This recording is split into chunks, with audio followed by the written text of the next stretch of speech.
Geez, well, we were booked for 4 o'clock.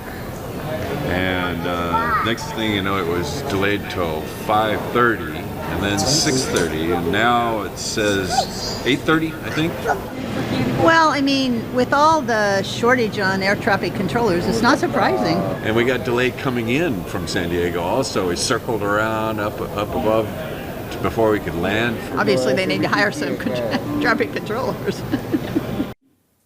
More trouble for air travelers at Newark Liberty International. The airport has seen 3 major air traffic control outages in just over 2 weeks, with radar and communication systems failing on April 28th, May 9th, and again this past Sunday.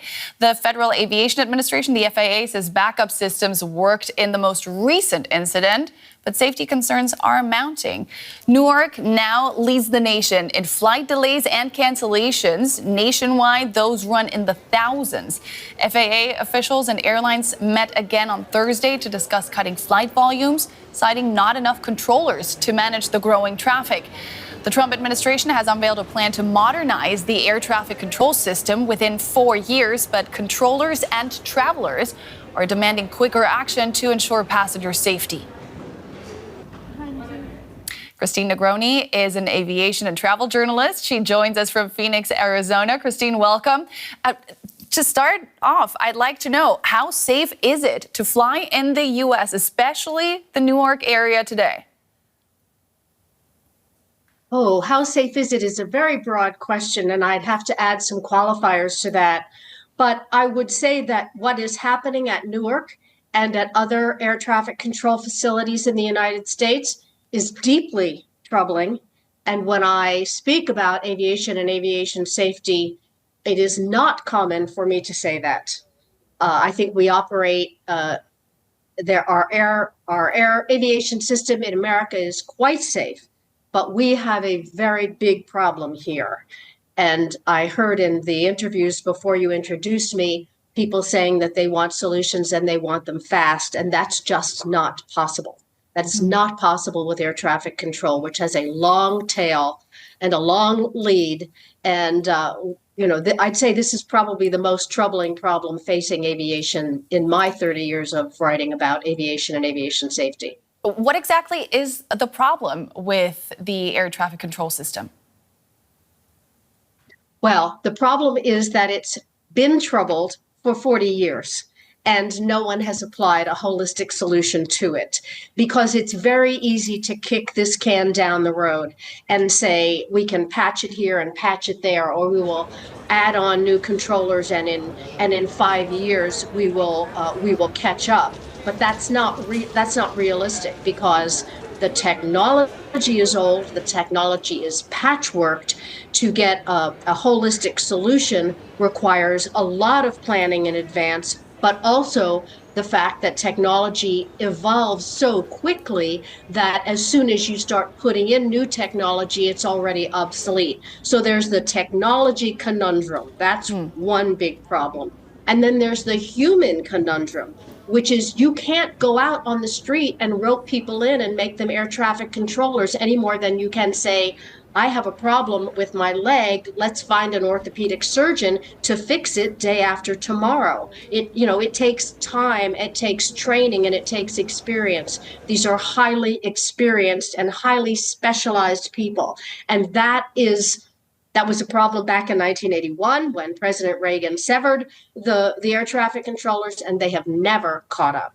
Mm-hmm. And the U.S., you mentioned that there has long struggled with a shortage of air traffic controllers. Give us a sense of just how bad it is.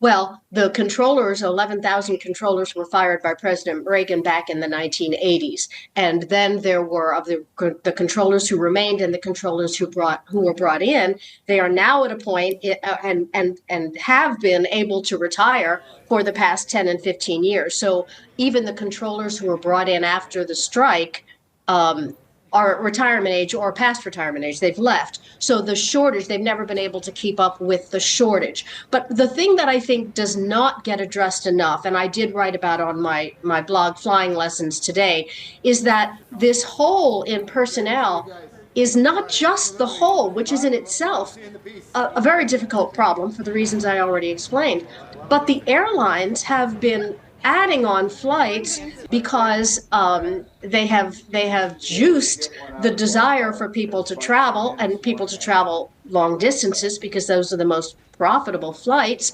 So you now find a major international airport, Newark, and also Denver, which just recently had this problem. You find in those airports that have severe ATC problems and others, you have more flights than ever and fewer controllers to handle them.